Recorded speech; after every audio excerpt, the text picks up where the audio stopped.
क्या आपको भी वही स्क्रिप्ट मिला था जो मलिका बुहारी को मिला था? सबको वही मिला था। 9 मई का वाकया क्या इमरान खान के बयानी का नतीजा था? जब इस तरह की कोई चीज़ आती है तो मुझे वो याद आता है सब, तो मुझे रोना आ जाता है, विच इज़ नॉट गुड। मुझे टीवी में बैठ के रोना अच्छा नहीं लगता। आपके लीडर इमरान खान ही है। हाँ ना सोबिया, ये तुम्हें झंडे नजर नहीं आ रहे? इतने भी हालात मुश्किल हो गए कि आप चंद ही दिनों बाद इमरान खान का साथ छोड़ गए।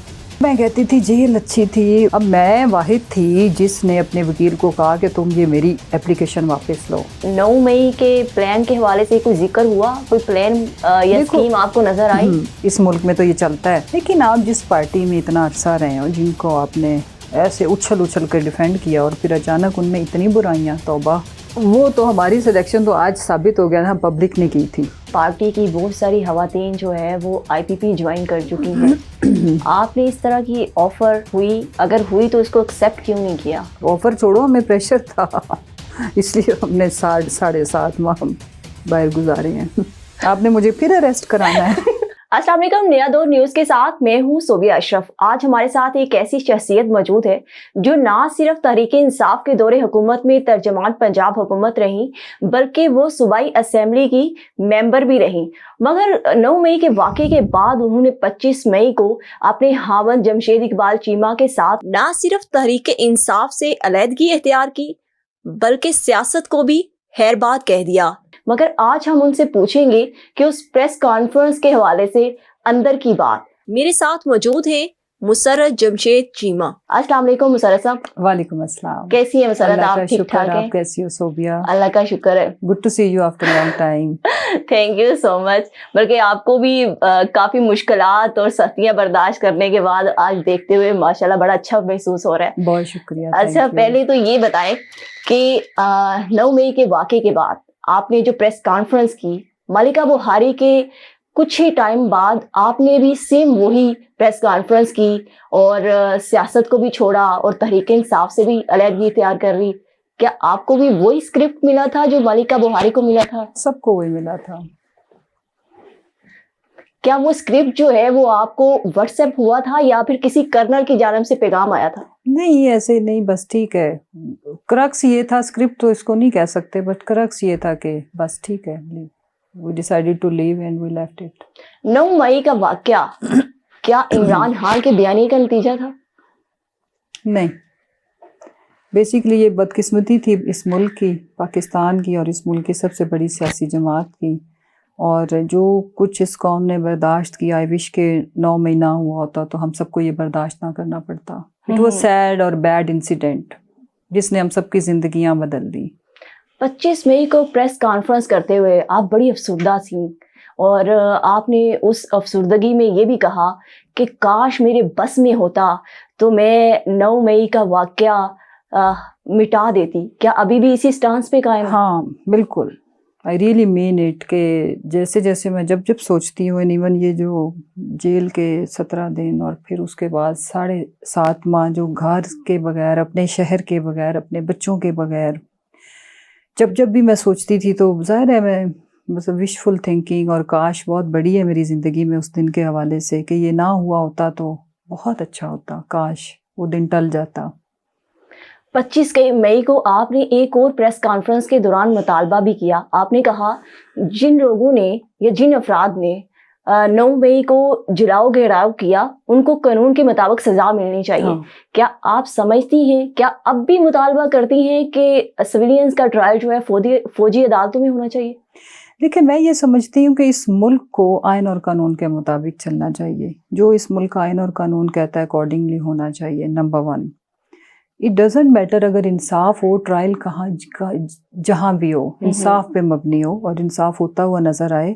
और अगर पाकिस्तानी कौम एक इतने बड़े सानहे से गुजरी, वो सानहे से कम नहीं था अनफॉर्चुनेटली, तो उसमें जो शरपसंद अनासिर जो एक्चुअली रिस्पॉन्सिबल हैं, यस वी ऑल एग्री, हमारी पूरी पार्टी का ये मौक़िफ़ है कि उनको हो, और बाकी जो बेगुनाह हैं उनको कानून और कायदे के मुताबिक जो भी एक लीगल प्रोसीजर है उसको अडॉप्ट करके।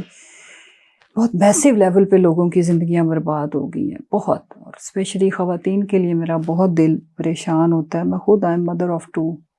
मैं आपको अगर अपनी फीलिंग्स बताऊं या मैं अगर अपनी आपको हेल्थ कंडीशन बताऊं, इट्स नॉट गुड।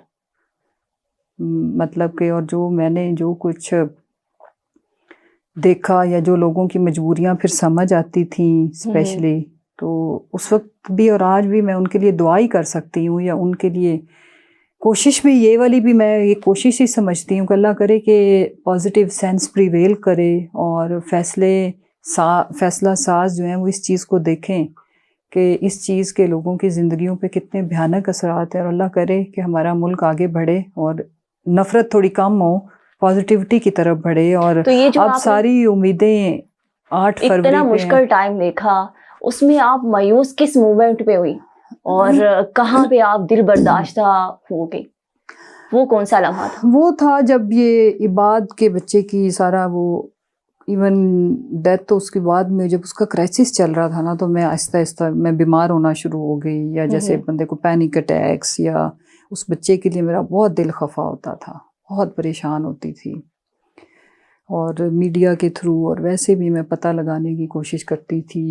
एक दफ़ा मुझे याद है कि मैं इतना मतलब मैं बहुत ही परेशान थी कि या अल्लाह कोई इस बच्चे को इसके वालिद से मिलवा दे, या क्या ऐसा हो कि ये बच्चा सही संभल जाए। उसकी शायद मेरी सेंसिटिविटी थोड़ी ज़्यादा थी, मैं अपने बच्चे को ज़्यादा रिलेट कर रही थी ना। वो बहुत मुश्किल टाइम था मेरे पे, बहुत बहुत। ये तो आपने Even बताया। I can't tell you in words. And then I remember I made a video और बहुत मेरी बुरी हालत थी, तो मुझे लगा कि अगर मुझे कुछ हो जाए तो ये वीडियो जो है ना बाद में मेरे ना इतनी मैं दिल बर्दाश्त हो गई थी कि ये फिर बाद में चलाएं, और आपकी ये आंखों में अभी भी आंसू आ रहे हैं। हाँ, इट वाज डिफिकल्ट टाइम। इसीलिए अभी पता है क्या, ये एक्सीडेंटली इंटरव्यू शुरू हो गया। अभी आई एम नॉट लाइक, कैसे कहें कि अभी I am not fit for this आप प्रिपेयर नहीं थी। हाँ, जल्दी हो गया बिकॉज वो बस वो आए दे मीडिया भी अपीयरेंस के लिए हाँ भी। हाँ बिल्कुल। अच्छा, आपने कहा क्योंकि कि जब इस तरह की कोई चीज़ आती जी। है तो मुझे वो याद आता है सब, तो मुझे रोना आ जाता है, विच इज़ नॉट गुड। मुझे टीवी में बैठ के रोना अच्छा नहीं लगता।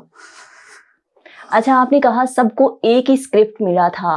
स्क्रिप्ट छोड़ो ना, अब वो जो भी उसको ऐसे समझो मेच्योरिटी के साथ, ट्राई टू अंडरस्टैंड कि वो सरकमस्टांसेस ऐसे थे कि किसी और के पास जो भी बेचारे थे, किसी के पास कोई चॉइसेस नहीं थी, ऐसे समझे प्लीज।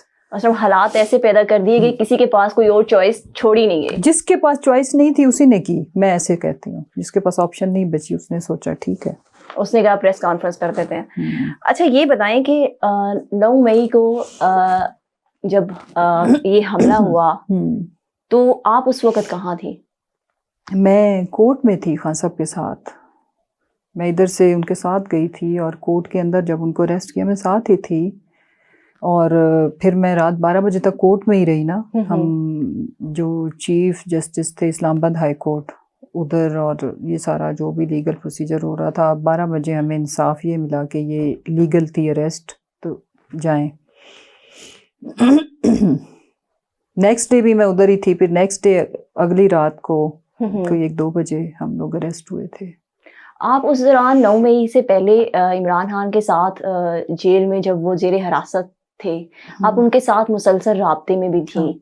आपकी एक ऑडियो भी लीक हुई कि इमरान खान ने आपसे कहा, आपके बानी चेयरमैन इमरान खान ने कहा कि आप मेरा पैगाम फलां फलां को पहुंचा दें।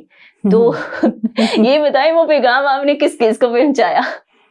वो ऑडियो में नाम तो थे, आजम स्वाति साहब के लिए था, फैमिली के लिए था।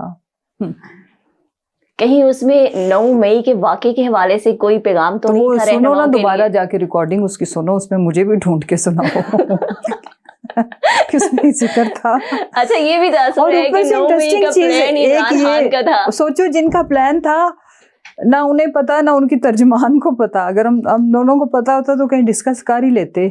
किया वाकई नहीं पता था, और मुझे पता ही नहीं था बाहर हो क्या गया है। फ्रैंकली स्पीकिंग, मुझे ये इस सब चीज़ का अंदाज़ा भी नहीं था, अदरवाइज मैं भी अंडरग्राउंड हो जाती तो ना अरेस्ट होती।